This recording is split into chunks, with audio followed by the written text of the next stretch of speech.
Yesterday, I have discussed with you, first of all, meaning of human resources. Then I have discussed that due to demands and abilities, the humans, they convert the resources according to their uses.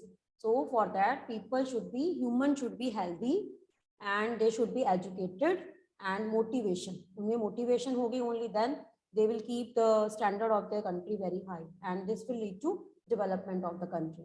Then I have discussed with you MHRD. MHRD का मतलब क्या होता है? Ministry of Human Resource and Development. For that, government has started 1985 MHRD, and the main purpose of this human resource development was to give training and to uplift the knowledge of the humans and the, you can say, people of our country, so that the people, they should have technical knowledge.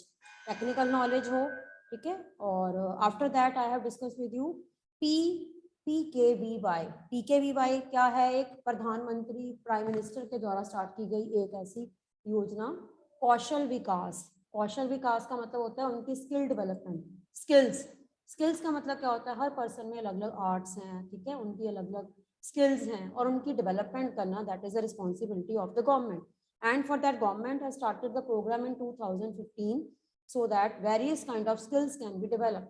इसका मतलब क्या है? Only just learning is not effective. With the learning, यानी कि education के साथ साथ technical knowledge and skills जो हैं, that is also important for a person. After that, I have discussed with you distribution. Distribution means the pattern of population. That in the world, how the population is distributed. It is uneven, it is not equal. And when we talk about uneven population distribution, it means in some of the countries population is very high and in some of the countries population is very low. Like if we will compare India and China, so China is at number 1 and India is at number 2. So here population that is very high, rate of growth of population is very high. What in some countries like Japan, Russia, Nigeria, Bangladesh, Pakistan and Brazil, Indonesia, okay, other than this their population is less as compared to India and China. तो mostly देखा जाए world की most populous countries जो हैं ये countries, which are the world's most populous countries. तो number 1 China, then India, then USA, Indonesia. According to the graph of your book, we can compare all the populous countries, and then Brazil, Pakistan, then Bangladesh, Nigeria, then Russian Federation, and then is Japan. It means 90% of the total population lives in the 30% of the land. And other countries like Australia, New Zealand, Pacific Island countries, where the population is low, less. So this is the, you can say, distribution of population. Distribution of population का मतलब क्या होता है?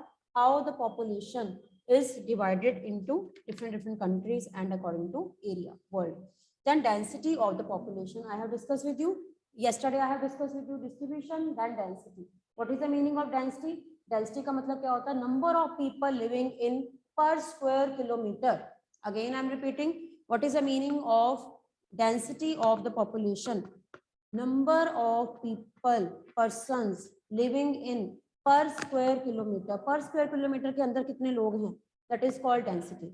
अगर मैं ये कहती हूँ कि in India density is, population density is 382. अगर मैं ये कहती हूँ बेटा कि इंडिया में जो डेंसिटी है, पॉपुलेशन डेंसिटी है, दैट इज 382. 382 का मतलब होता है इंडिया में हर स्क्वायर किलोमीटर में एटलीस्ट 382 लोग रह रहे हैं, ठीक है. तो इट इज वेरी हाई है, इसका मतलब इंडिया में पॉपुलेशन बहुत ज्यादा है. और कई ऐसी कंट्रीज हैं जहां पे डेंसिटी बहुत कम है. डेंसिटी का मतलब होता है पर स्क्वायर किलोमीटर में number of people living is very less. So population density जो है, बहुत से फैक्टर्स हैं जिनके ऊपर डिपेंड करती है. यानी कि जो डिस्ट्रीब्यूशन है, factors affecting distribution. Today we will discuss which are the factors. So basically there are different kind of factors. Like we can classify these factors according to geographical,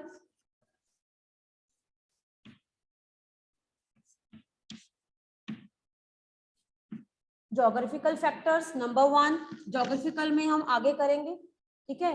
Then number 2 there are social, culture and economic. तो अलग अलग factors हैं. Number 2 social, number 3 cultural,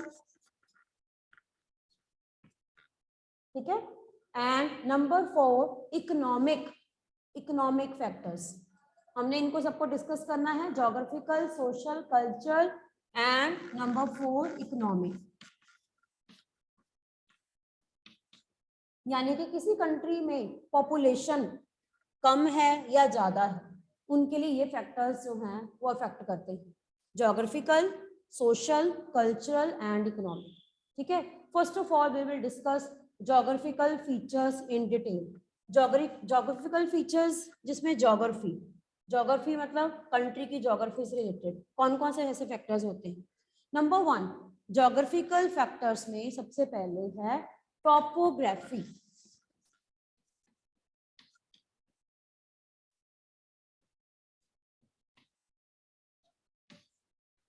Topography. What is the meaning of topography? First of all, understand the meaning of topography. Topography का मतलब होता है features of land surface, forms या features of land surface. Land के surface को, land के features को क्या बोलते हैं? टॉपोग्राफी। ठीक है, हमेशा याद रखना, people always prefer to live in the plains areas. तो टॉपोग्राफी में हमने ये बताना है कि जो लोग हैं वो कहाँ पे रहना प्रेफर करते हैं। Obviously we are living in plain areas ना, तो here the facilities given to us are more as compare to mountain areas. तो हमने इसमें क्या बताना है? First of all we are going to discuss about the factors affecting the distribution of population। इसका मतलब है कि वर्ल्ड में पॉपुलेशन अलग अलग पार्ट्स में कम या ज्यादा क्यों है, क्यों किसी पार्ट में पॉपुलेशन कम होती है, क्यों किसी पार्ट में पॉपुलेशन ज्यादा होती है। तो उसके लिए we are going to discuss first of all geographical factors in detail and then we will discuss socio economic and cultural factors. For geographical features number 1 you should understand the meaning of topography। topography का मतलब क्या होता है? It means forms and features of land surface। forms and features of land surface का मतलब जैसे plains हैं, plateaus हैं, mountains हैं। ठीक है, तो इन plains, mountains and plateaus के कारण population कैसे जो है वो अफेक्ट करती है। People always prefer to live in the plain areas। इसका मतलब है कि लोग हमेशा plains areas में रहना प्रेफर करते हैं, बिकॉज फिर आपने बता देना है कि जो प्लेन्स एरियाज होते हैं these are suitable for agriculture, क्योंकि प्लेन्स एरियाज जो है वहाँ पे एग्रीकल्चर पॉसिबल होगी। ठीक है, एग्रीकल्चर पॉसिबल होगी तो ऑटोमेटिकली आप ये देखो कि जहाँ पे एग्रीकल्चर पॉसिबल होगी तो फर्टाइल लैंड है, वहाँ पे क्रॉप्स जो है प्रोडक्शन अच्छी होगी तो इनकम अच्छी होगी, और लोग इसीलिए प्लेन्स एरियाज में रहना प्रेफर करेंगे। ठीक है, so peoples they prefer to live in the plains areas rather than mountains and plateaus. लोग माउंटेन्स और प्लेट्यूज में रहना इसलिए पसंद नहीं करते क्योंकि माउंटेन्स में फार्मिंग पॉसिबल नहीं होगी। ठीक है, एंड वहाँ पे मैन्युफैक्चरिंग इंडस्ट्रीज लगाना पॉसिबल नहीं होगा, और अगर माउंटेन एरियाज में इंडस्ट्रीज लगा भी दें तो वहाँ पे जाना आना बहुत मुश्किल होगा, ट्रांसपोर्टेशन एंड कम्युनिकेशन पे बहुत ज़्यादा खर्चा होगा, सर्विस सेक्टर यानी कि ट्रांसपोर्टेशन में बहुत प्रॉब्लम होगी। ठीक है, सो इसीलिए people prefer to live in the plain areas. Separate question can be asked why people prefer to live in the plain areas, तो आपने सारा बता देना that suitable climate is there. ठीक है, then transportation and communication is there, easy water facility, rivers जो है like Ganga river, you can say mostly fertile area जिसको इंडो गंगेटिक प्लेन भी कहा जाता है। ठीक है, Ganga river originate from the Gangotri glacier and then Ganga passes through Rishikesh, then in Uttar Pradesh, then by covering whole of the northern India, then it drains into Bay of Bengal, and the whole area that drained by river Ganga is called the basin। इसको हम कहते हैं कि Ganga river basin. Ganga river basin का मतलब क्या होता है? River area drained by Ganga. ठीक है, Ganga river basin, and this basin means plain area is mostly fertile land, densely area, mostly densely area का मतलब क्या होता है? that most populated area of the world। ठीक है, दूसरी तरफ हम कहेंगे कुछ ऐसे एरियाज हैं जैसे mountain areas, these are less populated, जैसे sparsely populated। तो कुछ वर्ड्स हैं, suppose if I am writing dense, it means more। dense का मतलब क्या है? more, और highly populated if I am writing sparsely, sparsely means less populated, ठीक है, less populated, sparsely का मतलब होता है less. If I am writing thick, thickly populated means more. If thinly, then less. These are the terms I can use. Like if I am asking which areas are thickly populated, dense populated, more populated, or highly populated, obviously plain areas. Which areas are sparsely populated, less populated, thinly populated means mountains and plateaus areas. Then you can tell the why, the reason आप बता सकते हो why plains are mostly suitable for climate, agriculture, transportation, communication, and why mountains and plateaus are not suitable, because these are not suitable for farming and the construction of industries, manufacturing, service sectors. And then you will give the example. आपने दोनों में example देना है. Which areas are more fertile? आपने बताना है Ganga river basin, Ganga plains are more fertile, and which are less? Then you can tell mountain areas. कौन कौन से? Like Himalayas. इंडिया में हिमालय जो एरियाज है, माउंटेन एरियाज है, these are less populated. And world की अगर बात करें तो एंडीज, एल्प्स जो माउंटेन्स हैं, mountainous areas, these are thinly, less or sparsely populated. Clear? So I have explained the first factor, that is geographical. Geographical के अंदर हमने किया है topography. Do you think topography is clear to you? Any doubt you can ask? Topography is clear to you? Okay, Bani. Very good. Next, any other? In these factors, topography is clear to you. Its meaning, forms of land surfaces like तीन main याद रखो, plains, then plateaus and mountains. Then you can differentiate why in the plains highly populated, why in the mountains and plateaus less populated. Some of the reasons mind में रखो. Suitable climate here, transportation and communication, river water is easily available, construction of roads, railway networks. Even आजकल के time में देखा जाए तो mobile networks जो हैं, that is you can say more available in these areas as compared to mountain areas. Clear? Network problem is there, obviously, so there will be I can say lack of communication in mountain areas. Clear? Is it right? This point is clear to you? Topography? Okay. Second is climate. Second geographical factor is climate.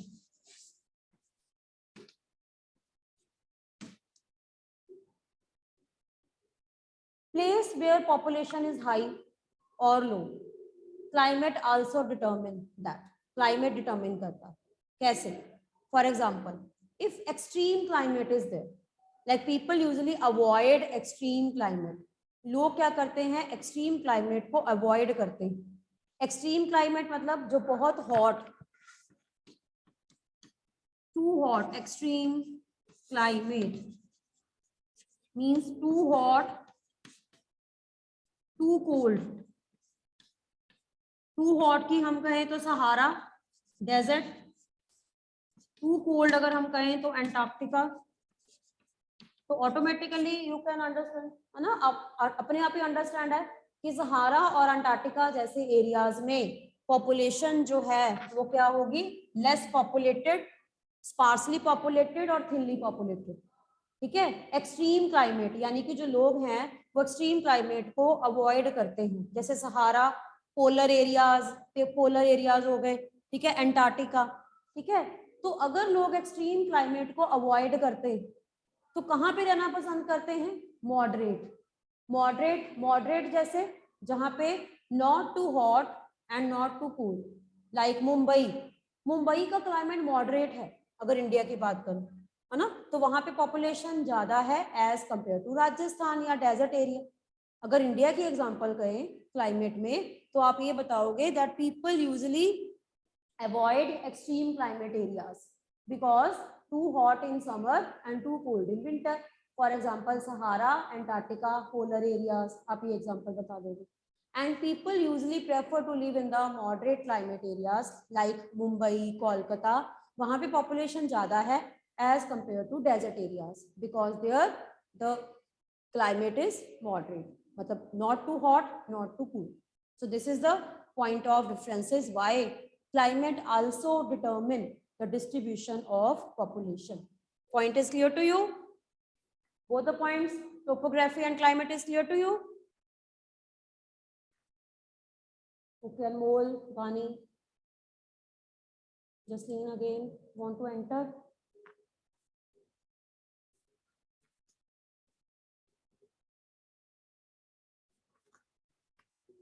हाँ जी, next factor.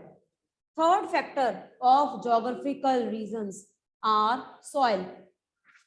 Soil कैसे population को determine करती है? कैसे? Third factor जो है geographical, soil कैसे determine करें? ऑटोमेटिकली अगर सॉइल जो है वो फर्टाइल है, जहां जिस एरिया की सॉइल फर्टाइल होगी, land is very suitable for agriculture, ठीक है, फर्टाइल होगी तो सुटेबल फॉर एग्रीकल्चर होगी. And for example Ganga river area, Ganga Brahmaputra, Ganga and Brahmaputra,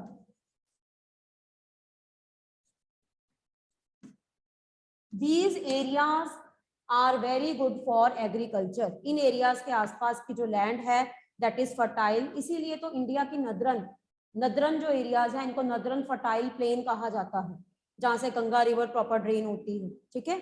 और इंडिया की बात करें तो गंगा ब्रह्मपुत्र, और अगर वर्ल्ड की बात करें तो वर्ल्ड में हवांग हो मतलब जो है, एंड चाइना की एक और रिवर है चांगजियांग, एंड इजिप्ट की बात करें तो नाइल रिवर जो है डेंसली पॉपुलेटेड एरियाज है, ठीक है. फिर से सॉइल आपने बताना है, the main reason that is population is thickly, densely, more and highly populated in the areas where the soil will be fertile, जहाँ पे soil fertile होगी. Reason is because these areas are good for agriculture. For example अगर India की बात बतानी है तो आप बताओगे इंडिया में Ganga and Brahmaputra plain areas, और अगर वर्ल्ड की बात बतानी है तो वर्ल्ड में दो रिवर्स एरियाज बता दो, एक बता दो हवांगहो इन चाइना और दूसरा बता दो Nile in Egypt. These areas are densely populated because here the soil is fertile and people prefer to live in those areas where the soil is fertile and suitable for agriculture. Here, this is clear to you? This point is clear? Then next is water. That's very easy. Obviously where water is available people prefer to live there, and these will be thickly, densely, more or highly populated areas. Water, ठीक है. So people prefer to live in the areas where fresh water is easily available, जहाँ पे लोगों को पानी पीने की problem ना आए, पानी जो है उनको इजी मिले. तो ऐसे में रिवर वैलीज जो होती हैं वो डेंसली पॉपुलेटेड होती हैं, यानी कि मोस्टली आप देखना वर्ल्ड में जहां पर भी रिवर्स उनके आसपास के areas, even in the ancient time people prefer to live in the river banks because at that time water is easily available for them. तो आपने इसे बताना है the river valleys of the world are densely populated. River valley same आपने बता दो, India का example Ganga river valley, और फॉरेन का बताना है तो हवांगो एंड नाइल, ठीक है. इवन साउथ अमेरिका का बताओ अमेजॉन रिवर, वहां पे भी रिवर के आसपास काफी जो है वो पॉपुलेशन है. तो मोस्टली रिवर वैलीज के आसपास जो है वो हाइड्रो इलेक्ट्रिसिटी या फिशिंग या बहुत सी ऐसी जो है वो हम ये कह सकते हैं कि जो सॉइल है वो फर्टाइल होती है. तो that's a main reason why people prefer to live in these areas. Then mineral deposits, the areas where mineral deposits are there, like जहाँ पे माइंस होती हैं, ठीक है, वहां पर भी मोस्टली पॉपुलेशन ज्यादा होती है जहाँ पे मिनरल्स डिपॉजिट्स होते हैं. Areas where minerals deposits are found, minerals deposits, iron, coal, ठीक है, जहाँ पे बहुत ज्यादा आयरन माइंस होंगी, कोल माइंस होंगी, गोल्ड माइंस होंगी, ठीक है, जहाँ पे भी होंगी तो वहां पे ऑटोमेटिकली पॉपुलेशन ज्यादा होगी. डायमंड माइंस देखा जाए साउथ अफ्रीका, इसका बेस्ट एग्जांपल है South Africa, famous for diamond mines, where the diamonds are mostly found in South Africa mines. तो here the population is high. और देखा जाए तो ऐसी कंट्रीज जहाँ पे ऑयल है, लाइक अरेबियन कंट्रीज में हम ये कह सकते हैं मिडल ईस्ट कंट्रीज जो हैं, middle east countries, Arabian countries, here the you can say availability of oil and petroleum that increase the population.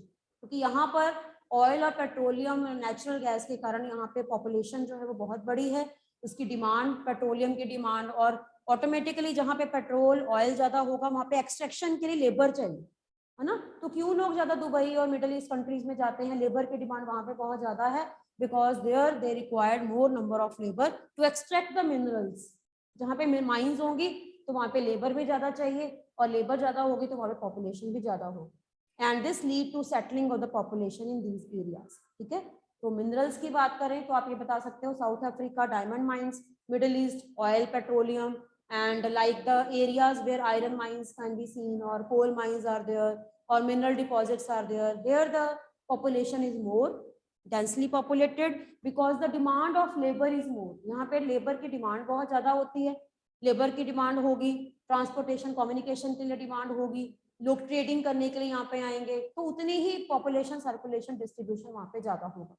तो ये सारे फैक्टर्स जो हैं these are geographical factors. Number 1 topography, number 2 climatic conditions, number 3 soil, number 4 water, number 5 minerals. ठीक है, तो ये सारे फैक्टर्स हैं जो किसी कंट्री में पॉपुलेशन जो है उसको बढ़ाते हैं।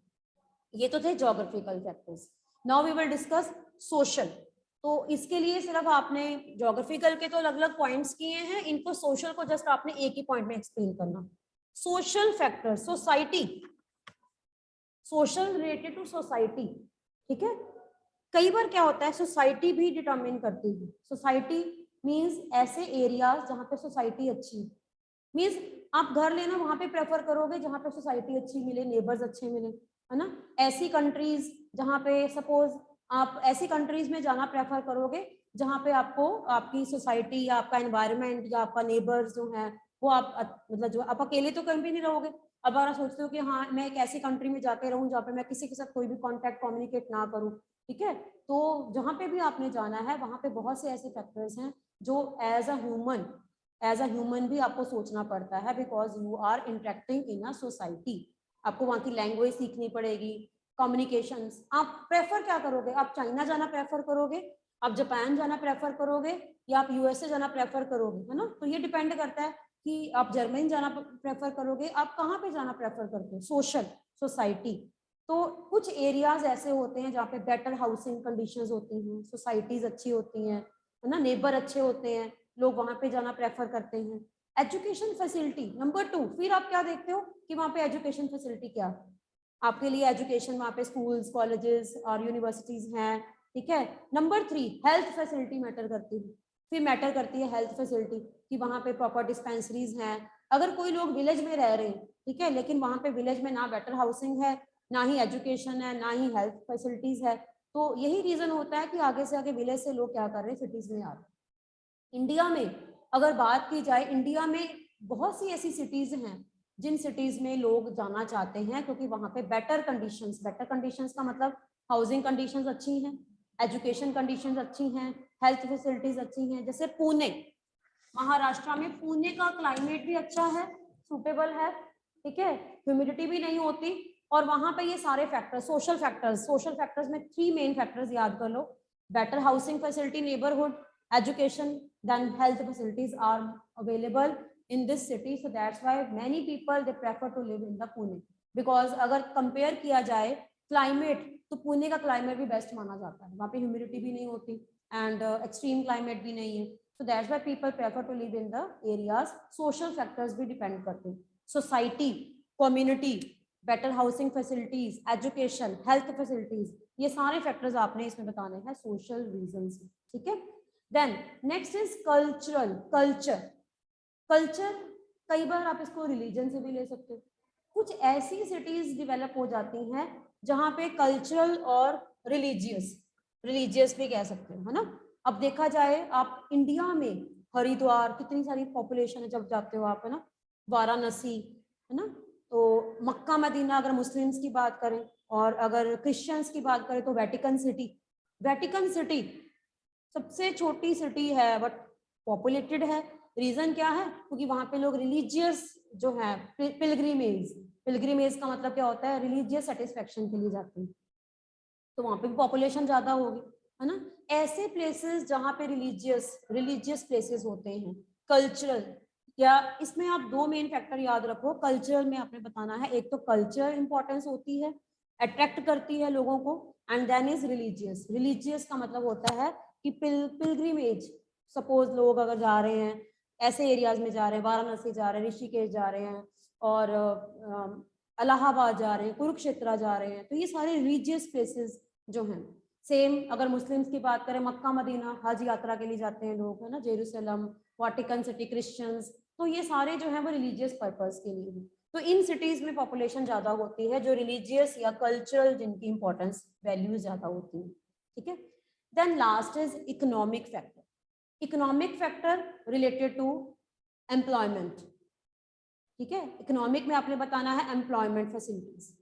ऐसी सिटीज जहां पे एम्प्लॉयमेंट फैसिलिटीज बहुत ज्यादा होती हैं, इंडस्ट्रीज बहुत ज्यादा होती हैं, फैक्ट्रीज बहुत ज्यादा होती हैं, तो लोग वहां पे जाना पसंद करते हैं। और वहां पे पॉपुलेशन क्या होगी, more dense or highly populated areas. Large number of people they are living in Osaka in Japan. Japan की बात करें तो ओसाका नंबर 1 है, तो वहाँ पे इंडस्ट्रीज बहुत अच्छी हैं, इंडस्ट्रीज बहुत ज्यादा है, तो लोग वहाँ पे प्रेफर करते हैं। इंडिया की बात करें, मुंबई, मुंबई में कॉटन इंडस्ट्री बहुत फेमस है, तो इसलिए मुंबई में पॉपुलेशन बहुत ज्यादा है, ठीक है। आजकल के टाइम पीरियड में हमारी कंट्री में लोग मतलब जो है वो बेंगलोर बहुत जाना पसंद करते हैं, नोएडा जाना पसंद करते हैं एम्प्लॉयमेंट अपॉर्चुनिटीज के लिए, है ना। तो ऐसी सिटीज जहाँ पे आईटी सेक्टर है, इंफॉर्मेशन टेक्नोलॉजी है, कॉलेजेस हैं, एम्प्लॉयमेंट अपॉर्चुनिटीज हैं, ठीक है, बड़ी बड़ी कंपनीज हैं जो आपको प्लेसमेंट देती हैं, जॉब देती हैं, ठीक है। तो इंडस्ट्रियल एरियाज जहाँ पे एम्प्लॉयमेंट इजीली मिल जाती है, तो वहां पर भी लोग जो है वो प्रेफर करते हैं जाना। So all these factors determine that due to distribution, due to you can say these factors, population that in some areas very high and in some areas it is very less. So these are the factors affecting distribution of population: geographical factors, social, cultural and economic. social society से related three words हमेशा याद रखो, है ना। social means society से related, better housing, education, health facilities. Cultural में religion और culture याद रखो कि रिलीजियस प्लेसेस जो होते हैं वो हाईली मतलब जो है वो पॉपुलेटेड होते हैं, ठीक है। एंड इकोनॉमिक में याद रखो employment, job employment facilities, industries, factories जहाँ पे होती हैं वहाँ पे लोग ज़्यादा प्रेफर करते हैं, ठीक है रहना। तो all these factors are you can say responsible for the distribution of the population, ठीक है। अब कुछ टर्म्स आपको याद रखनी है। टर्म्स मीन्स जैसे आपने अभी इसमें याद रखा, टर्म्स में डेंसिटी का मीनिंग क्या होता है, what is the meaning of density, है ना। Density is a meaning that people living in per square kilometre. What is the meaning of density, the number of persons living in per square kilometre is called density. Same one term is the life expectancy. Life expectancy क्या होती है, life expectancy मतलब कितने percent जो है वो लोग इस एज तक जो है उस कंट्री में है। Like it is the number of years that an average person can expect to live. Life expectancy, average life expect, अगर मैं कहती हूँ कि किसी कंट्री की एवरेज लाइफ एक्सपेक्टेंसी जो है वो 55 ईयर्स है, इसका मतलब क्या है कि मोस्टली उस कंट्री में जो लोग हैं 55 ईयर्स तक सरवाइव करते हैं, और उसके बाद उनको हेल्थ रिलेटेड इश्यूज हैं या प्रॉब्लम्स आती हैं और धीरे धीरे धीरे जो है उनकी डेथ हो जाती है। अगर मैं ये कहती हूँ कि किसी कंट्री की लाइफ एक्सपेक्टेंसी 65 ईयर्स है, ठीक है, इसका मतलब क्या है कि वहां पर जो लोग हैं 65 ईयर्स तक बेस्ट हैं, best healthy conditions are there, and 65 के बाद धीरे धीरे उनकी जो है वो डाउनफॉल आना शुरू हो जाता है। तो इससे आप किसी कंट्री की क्या जजमेंट कर सकते हो, क्या मेडिकल फैसिलिटीज हैं। तो व्हाट डू यू थिंक, अगर मैं कहती हूँ कि किसी कंट्री की लाइफ एक्सपेक्टेंसी सिर्फ 35 ईयर्स है, 35 ईयर्स तक वो लोग हेल्दी हैं, उसके बाद डाउनफॉल आना शुरू हो जाता है, तो व्हाट इज द मीनिंग, इससे आप उस कंट्री की मेडिकल या हेल्थ फैसिलिटीज का क्या अंदाजा लगा सकते हैं। लाइफ एक्सपेक्टेंसी, इसको बोलते हैं life expectancy. Tell me, hurry up. अगर मैं कहती हूँ किसी कंट्री की लाइफ एक्सपेक्टेंसी 65 ईयर्स है, एवरेज पर्सन 65 ईयर्स तक जी सकता है, तो उस कंट्री, और अगर मैं ये कहती हूँ कि किसी कंट्री की लाइफ एक्सपेक्टेंसी सिर्फ 35 ईयर्स है, 40 ईयर्स है, तो दोनों कंट्रीज के बारे में सोचकर आप उन कंट्रीज के बारे में क्या सबसे पहले क्या माइंड में आता है कि उन कंट्रीज में लोगों को क्या फैसिलिटीज हैं क्या नहीं। हाँ जी, try to think. Okay Bani, very good. हाँ जी, keep a mike on. Yes बेटा। हाँ जी, कीप माइक ऑन बेटा। मैम उधर डॉक्टर्स की फैसिलिटीज नहीं होंगी, मेडिसिन की फैसिलिटीज नहीं होंगी, एंड पोल्यूशन ज्यादा होगा जिससे प्रॉब्लम्स आएंगी। यस, इसका मतलब क्या है, अगर किसी कंट्री में 65 इयर्स लाइफ एक्सपेक्टेंसी है, वहाँ पे पॉल्यूशन कम है, लोग 65 इयर्स तक बिना किसी प्रॉब्लम के जी सकते हैं, मेडिकल फैसिलिटीज हैं, डॉक्टर्स की फैसिलिटीज हैं, मेडिसिन प्रॉपर है, गवर्नमेंट केयर है, पानी प्रॉपर है, हवा प्रॉपर है, each and everything is proper, 65 years तक वहाँ पे हेल्थ रिलेटेड इश्यूज नहीं आते। लेकिन अगर किसी कंट्री में आफ्टर 40 मतलब 40 तक लाइफ एक्सपेक्टेंसी है और उसके बाद डाउनफॉल आना शुरू हो जाता है, एवरेज अगर 40 ईयर, तो इसका मतलब उस कंट्री में हेल्थ प्रॉपर नहीं है, पॉल्यूशन बहुत ज्यादा है, पानी प्रॉपर नहीं है, गवर्नमेंट की फैसिलिटीज नहीं है, मेडिकल फैसिलिटीज नहीं है, मेडिसिन नहीं है, और रिवर्स में पॉइजनस वाटर ज्यादा है जिसके कारण लोग ब्रीदिंग नहीं कर पा रहे हैं। तो ये मेन प्रॉब्लम जो है जिसके कारण वहाँ पे लाइफ एक्सपेक्टेंसी का रेट जो है वो कम, ये होती है लाइफ एक्सपेक्टेंसी। ठीक है, तो डिपेंड करता है, किसी कंट्री में अगर लाइफ एक्सपेक्टेंसी ज्यादा है तो लोग वहां पे रहना प्रेफर करेंगे। अगर लोगों को ये लगता है कि इस कंट्री में, इसका मतलब क्या है कि वहां पे गवर्नमेंट अवेयर है, मेडिकल फैसिलिटी दे रहे हैं। अगर लोगों को पता लगेगा कि इस कंट्री में लाइफ एक्सपेक्टेंसी अच्छा सिर्फ 25 ईयर्स 30 है, इसका मतलब यहाँ पे तो गवर्नमेंट जो है वो रिस्पॉन्सिबल नहीं है, तो लोग वहां पे नहीं रहेंगे। तो ये भी एक फैक्टर आप इसमें लिख सकते हो, दैट लाइफ एक्सपेक्टेंसी जो है that is also important factor to determine the distribution of population। ठीक है, तो अब ये तो था पॉपुलेशन के बारे में अलग अलग जो है वो टर्म्स। अब कई बार क्या होता है, पॉपुलेशन चेंजेस, पॉपुलेशन चेंजेस का मतलब क्या होता है, पॉपुलेशन चेंज। ठीक है, तो इसमें हम क्या बताएंगे, पॉपुलेशन चेंज का मतलब क्या है, change in the number, like इसमें दो कंसेप्ट याद रखो। जब किसी कंट्री में बच्चों का बर्थ बहुत ज्यादा होता है तो हम उसको बोलते हैं बर्थ रेट। ठीक है, अगर किसी कंट्री में लोगों की डेथ बहुत ज्यादा हो रही है तो हम उसको बोलते हैं डेथ रेट। ठीक है, birth rate and death rate. ठीक है, तो ये कुछ फैक्टर्स हैं जो किसी कंट्री में पॉपुलेशन को चेंज करते हैं। चेंज करना मतलब कि पॉपुलेशन चेंज कैसे हो रही है, कम हो रही है कि ज्यादा हो रही है, कम हो रही है। अगर हम ये कह रहे हैं कि डेथ रेट जो है, आप दोनों कंसेप्ट याद रखो, अगर मैं कहती हूँ बर्थ रेट हाई है तो बर्थ बहुत ज्यादा हो रहा है, अगर मैं कह रही हूँ बर्थ रेट लो है तो बर्थ कम हो रहा है। ठीक है, सेम ऐसे ही अगर मैं कह रही हूँ डेथ रेट लो है, इसका मतलब डेथ कम हो रही है लोगों की, और अगर मैं कह रही हूँ डेथ रेट बहुत हाई है तो इसका मतलब लोगों की डेथ बहुत ज्यादा हो रही है। तो ये चार मतलब जो मेन याद रखो कंसेप्ट, पहले दो याद रखो, birth rate and death rate, और इसका हाई और लो का मतलब क्या होता है। ठीक है, जब आपको ये क्लियर होगा तभी आपको पॉपुलेशन चेंज का मीनिंग अच्छी तरह से पता लगेगा। Again I am repeating, what is the meaning of population change. Population change का मतलब क्या होता है, change in the number of people. Change in the number of the people का मतलब क्या होता है, इसमें दो मेन फैक्टर है, birth rate and death rate. Birth rate का हाई और लो होना क्या मतलब होता है, डेथ रेट का हाई एंड लो होने का मतलब क्या होता है। अगर बर्थ रेट हाई है तो इट मीन्स पॉपुलेशन बढ़ रही है, अगर बर्थ रेट लो है, कम कम बर्थ हो रहे हैं, इट मीन्स पॉपुलेशन कम है। ठीक है, अगेन अगर डेथ रेट हाई है तो लोगों की डेथ ज्यादा हो रही है तो पॉपुलेशन कम हो रही है, अगर डेथ रेट लो है तो लोगों की डेथ कम हो रही है और इसलिए पॉपुलेशन बढ़ रही है। पहले ये कंसेप्ट चाहे लिख लो अपने माइंड में, इसका मतलब क्या होता है, birth rate and death rate. इसी के अकॉर्डिंग अब हम डिस्कस करेंगे next population changes that we will discuss tomorrow. Clear now.